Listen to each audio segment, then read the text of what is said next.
یتلون کتاب اللہ ویتدارسونہ بینہم، وہ اللہ کی کتاب کی تلاوت کرتے ہیں اور آپس میں ایک دوسرے کو درس دیتے ہیں. تو یہ ہے ذکر کی وہ مجلس جو بار بار جتنی حدیثیں آپ نے سنی نا ذکر کی مجلس پہ سکینت آتی ہے اور فرشتے ڈھانپ لیتے ہیں، تو اس میں آگے الفاظ دیکھیں کیا ہے. ان پر اللہ کی طرف سے سکینت نازل ہوتی ہے، اللہ کی رحمت ڈھانپ لیتی ہے، فرشتے گھیر لیتے ہیں، اور اللہ تعالیٰ ان کا ذکر فرشتوں میں کرتا ہے، اور جس کو اس کا عمل پیچھے کر دے اس کا نسب اسے آگے نہیں بڑھا سکتا. اگر کرتوت پیڑے نے تو پائی جی پھر نسبت کم نہیں آئے گی، ہاں اگر کرتوت اعمال اچھے ہیں پھر نسبت کا فائدہ ہوگا. تو اس میں آ گیا یہ کتاب اللہ کا درس. اس لیے میں کہتا ہوں کہ یہ جو یوٹیوب پہ یا یہ فیس بک کے اوپر لیکچر دیکھنے سے یہ آپ کو پھر فضیلت نہیں ملے گی، جو ہے کہ ایک مجلس میں بیٹھنا. اور دیکھیں سارے جمع کسی ہیں کہ لوگ جمع ہوتے ہیں ذکر کے لیے، اور الذکر انا نحن نزلنا الذکر وانا له لحافظون، آپ سن چکے سب سے بڑا ذکر یہ قرآن. تو قرآن کی تعلیم، اس کی مجلس، درس قرآن کے جو حلقے ہیں یہ ان کے لیے ہے، یہ اللہ ہو علی ضربے نہیں ہے. یہ آپ دیکھ لیں کانٹیکسٹ پورا.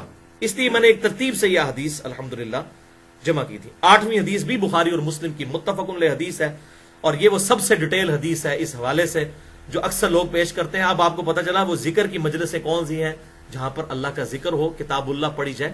اور ظاہر ہے اس کی وجہ سے یہ چیز بھی بالکل میرے نزدیک تو جائز ہے. یہ صحیح مسلم کی 6853 جو ہم نے سنی کہ اگر کوئی مسجد میں قرآن خوانی کرواتا ہے یا اس طریقے سے کسی نے نئی دکان بنائی یا نیا مکان بنایا اور وہاں پر گھر والے بیٹھ کے قرآن خوانی کرتے ہیں اور ایک جگہ جمع ہو کر قرآن کا درس کرتے ہیں تو یہ بالکل جائز ہے. لیکن یہ نہ ہو کہ مولویوں کو پیسے دے کے قرآن پڑھانے کے لیے منگوایا گیا ہو، نہیں، وہ نہیں. فی سبیل اللہ، اللہ کی رضا کی خاطر لوگ پڑھیں تو وہ اس حدیث کے تحت بالکل درس قرآن اور اسی طریقے سے قرآن خوانی کروانا بھی بالکل جائز ہے. جبکہ پڑھنے والے بے لوس اللہ کی قربت کے لیے پڑھ رہے ہوں، جس طرح یہاں پر لوگ آتے ہیں وہ بے لوس آئے ہوئے ہیں. ظاہر ہے ہم نے کوئی پیسے دے کے تو نہیں بلوایا، نہ یہاں کوئی پیسے بانٹتے ہیں. اب یہ 8ویں حدیث بھی اسی ذکر کی مجلس، قرآن کی مجلس کے لیے ہے. ڈیٹیل حدیث صحیح بخاری میں 6407، صحیح مسلم میں 6839 کہ کچھ فرشتے ہیں اللہ کے جو اہل ذکر کی مجلسوں کو تلاش کرتے ہیں. اہل ذکر قرآن کی دعوت اور تدریس کرنے والے لوگ. اور جب کسی فرشتے کو کوئی مجلس مل جائے نا تو وہ باقیوں کو کہتا ہے آ جاؤ مجلس مل گئی. تو سب کے سب فرشتے وہاں پر جمع ہو جاتے ہیں اور پھر آسمان دنیا تک ڈھانپ لیتے ہیں اس پوری مجلس کو. الحمدللہ اللہ تعالیٰ کے فرشتوں نے اس مجلس کو بھی ڈھانپا ہوا ہے، الحمدللہ. اور پھر وہ اللہ کے حضور جب حاضر ہوتے ہیں تو ان کا رب ان سے پوچھتا ہے، حالانکہ وہ جانتا ہوتا ہے اس کے باوجود وہ فرشتوں سے پوچھتا ہے. آپ صلی اللہ علیہ وسلم اللہ جانتا ہے لیکن پھر بھی پوچھتا ہے فرشتوں سے. اللہ تعالیٰ بھی اس میں خوشی محسوس کرتا ہے کہ تم میرے بندوں کے پاس سے آئے تو تم نے ان کو کس حال میں پایا. تو کہتے ہیں اللہ وہ تیری تسبیح، تکبیر اور حمد و ثنا بیان کر رہے تھے. اللہ اکبر کبیرہ والحمد للہ کثیرہ وسبحان اللہ بکرۃ واصیلا، یہ پڑھ رہے تھے. اچھا، اللہ تعالیٰ فرماتا ہے کیا انہوں نے مجھے دیکھا ہے؟ تو فرشتے عرض کرتے ہیں اللہ نہیں دیکھا.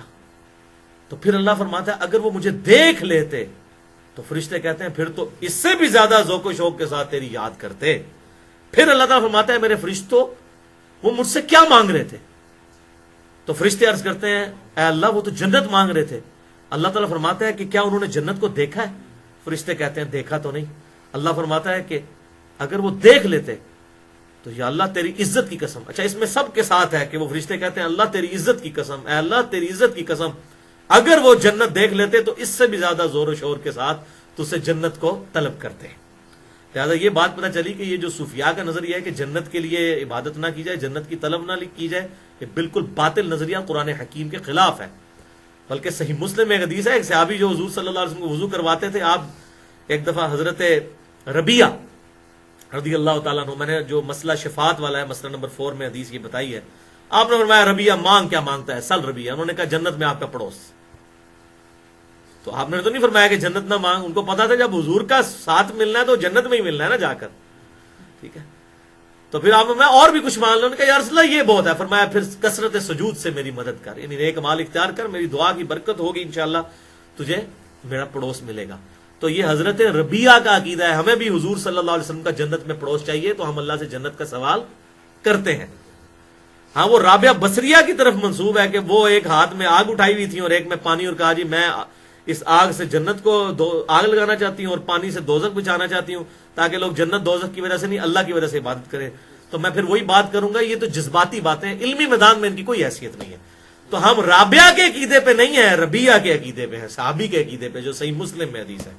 سل ربیہ، ہم بھی اللہ تعالیٰ سے اس کے محبوب صلی اللہ علیہ وسلم کا جنت میں پڑوس مانگتے ہیں. آمین. بہرحال پھر فرشتوں سے اللہ تعالیٰ پوچھتا ہے کہ وہ کس چیز سے میری پناہ طلب کر رہے تھے. فرشتے کہتے ہیں جی دوزخ سے. اللہ تعالیٰ فرماتا ہے کیا انہوں نے دوزخ دیکھی؟ وہ کہتے ہیں یا اللہ نہیں، اللہ کی قسم نہیں دیکھی. تو اللہ تعالیٰ فرماتا ہے اگر وہ دیکھ لیتے تو یا اللہ تیری عزت کی قسم اس سے بھی زیادہ زور و شور سے وہ دعا مانگتے، اللہم اجرنا من النار، اللہم اجرنا من النار، اللہم اجرنا من النار. پھر اللہ تعالیٰ پوچھتا ہے وہ کیا مانگتے تھے؟ تو وہ فرشتے کہتے ہیں وہ کہتے تھے یا اللہ تو ہمیں بخش دے، بس یہ بات. ربنا آتینا فی الدنیا حسنہ وفی الآخرۃ حسنۃ وقنا عذاب النار. تو اللہ تعالیٰ فرماتا ہے کہ فرشتوں پھر گواہ ہو جاؤ، میں نے ان سب کو بخش دیا اور جو انہوں نے مجھ سے مانگا میں نے ان کو عطا کر دیا. فرشتے فوراً عرض کرتے ہیں اللہ ایک بندہ ایسا تھا جس کی نیت نہیں تھی اس ذکر کی مجلس میں آنے کی، درس قرآن سننے کی، وہ تو ویسے گزر رہا تھا وہاں سے، اس نے کہا چلے میں ویسے ہی بیٹھوں کہ لوگ کیا کر رہے ہیں، کیا اس کو بھی بخش دیا گیا؟ تو اللہ تعالیٰ فرماتا ہے یہ اہل ذکر، یہ ذکر کی مجلس کرنے والے، یہ قرآن حکیم کی دعوت کرنے والے اور اس کی تدریس کرنے والے لوگ، یہ ایسے لوگ ہیں جو ان کے پاس ویسے بھی بیٹھ جائے میں ان کو بھی محروم نہیں کرتا.